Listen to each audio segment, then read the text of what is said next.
Hey, this is Rachel over at Moonlight Library. I'm here for Midnight's Rachel's version, Rachel's bookish version. So I am a newfound Taylor Swift fan as of like a year ago. She came out with that 10-minute version of All Too Well and I was like, whoa. So we're going to guess by all the track listings that she's come out with recently through Midnight's Mayhem with me. We're going to guess what books could possibly match with the new songs coming out for this new album. I have not heard the album. This is 4 days before the album releases. We're going to see whether these match up. So if the album's already come out, tell me whether or not I did a good job. I'd like to hear, because maybe these are all horribly off. Maybe I am inside Taylor Swift's mind and somehow I have figured every single one out because I'm brilliant, just like Dr. Swift. I'm not gonna get into too much theory because we're only a couple days out, so we're not doing that. Maybe. I don't think so. So the first track is Lavender Haze. Lavender Haze, as we know, is about falling in love, being in love. We're gonna choose, since it is lavender, queer color, we're gonna choose a queer book for it though.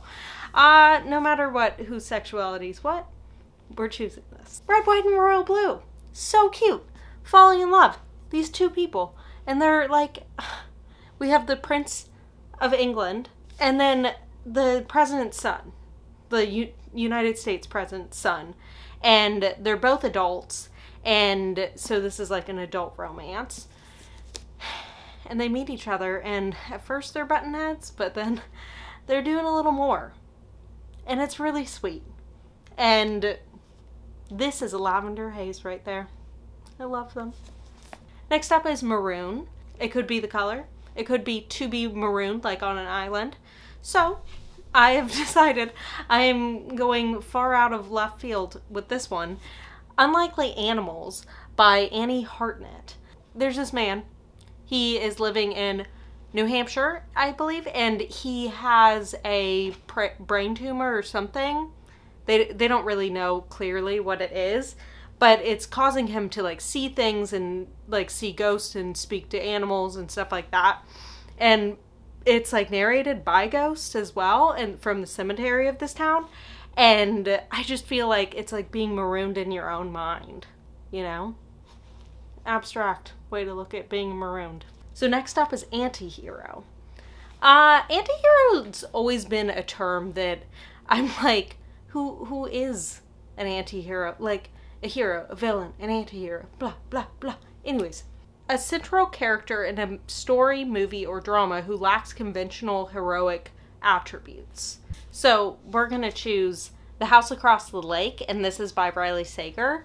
This follows our main character, one of those like paparazzi nightmare sort of celebrities, where everything that she's going through and stuff has been publicized and everyone's like, oh, she's a mess, blah, blah, blah.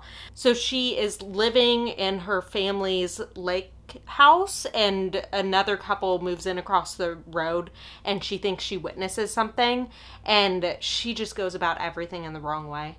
You know? But it's like she like might not be your regular hero. She is struggling with alcohol, struggling with like addiction and stuff like that. And at the same time, she's trying to do something good. So now we have Snow on the Beach featuring Lana Del Rey. We're going to do My Brilliant Friend because this takes place in Naples. It's a beach in Italy. Or like an island in Italy, and it is just this beautiful story of two friends. It's a series and it spans their entire like lifetimes, I guess, from the time that they're little kids, like 6 years old, until they're like 60s or 70s, and you get to know them, you grow up with them, and it feels like this commingling of lives. And like, I don't know, Snow on the Beach kind of gives me an Elena Ferrante sort of vibes coming from it. So, My Brilliant Friend. Next is You're on Your Own, Kid.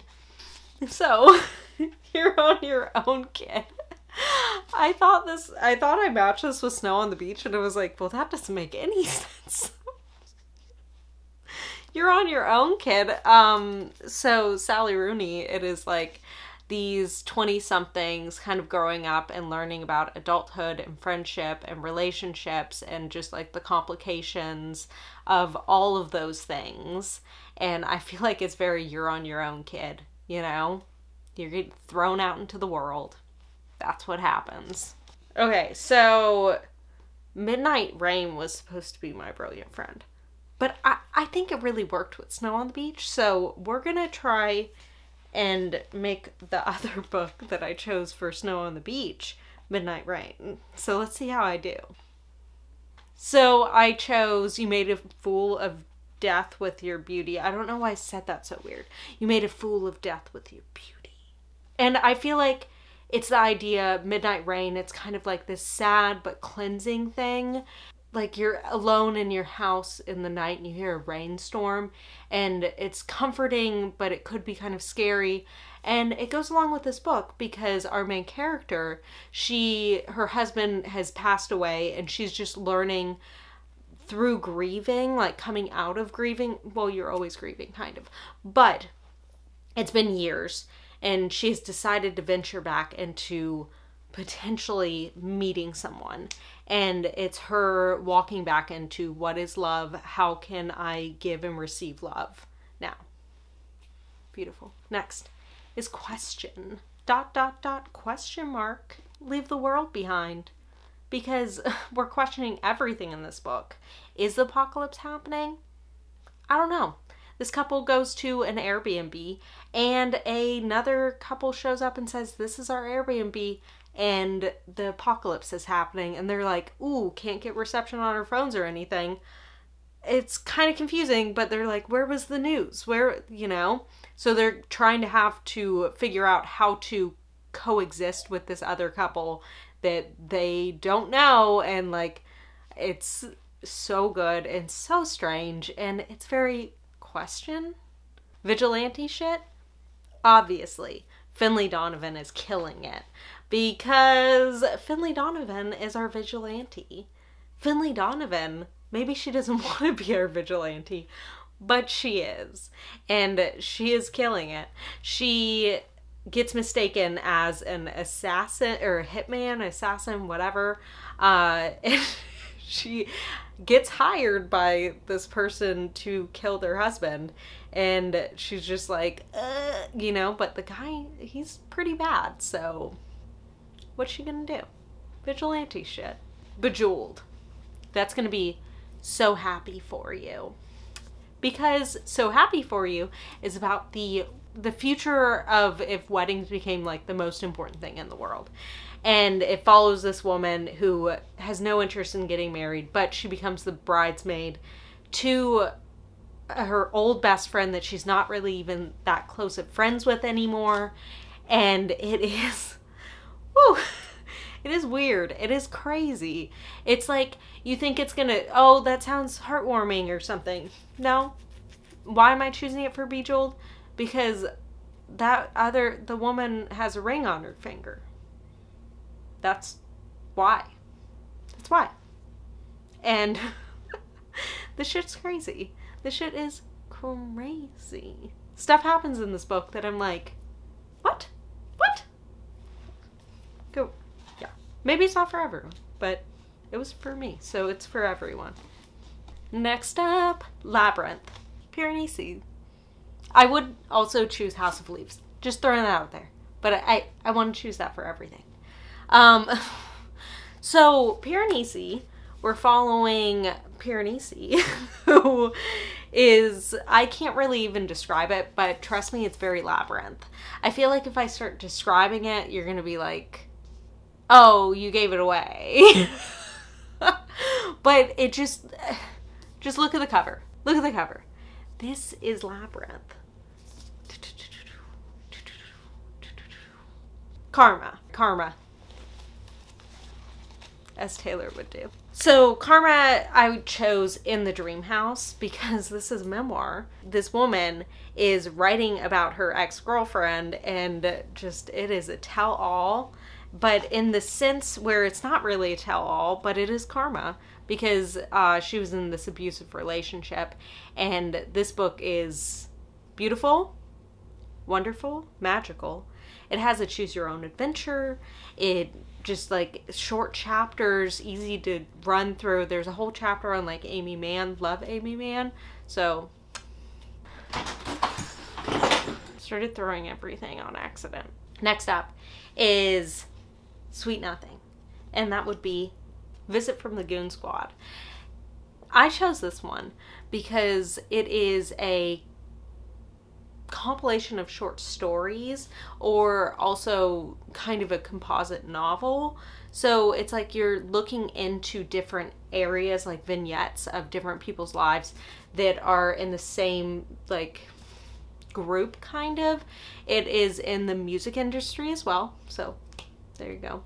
And I feel like those are the sweet nothings. It's like you're just seeing a little glimpse into each area instead of an entire picture. Like it builds a bit of a picture, but it's just these sweet nothings, and loved it. Mastermind. What was she thinking? Notes on a Scandal. I just feel like this woman is a mastermind. So it's just about manipulation, and this woman who starts basically stalking this other woman. It's like these two teachers in England. There's a movie called Notes on a Scandal, and Helen Mirren plays the older teacher woman, and Cate Blanchett is the younger one. I love that movie. It is so creepy. But it's about their relationship and just the toxic nature of it.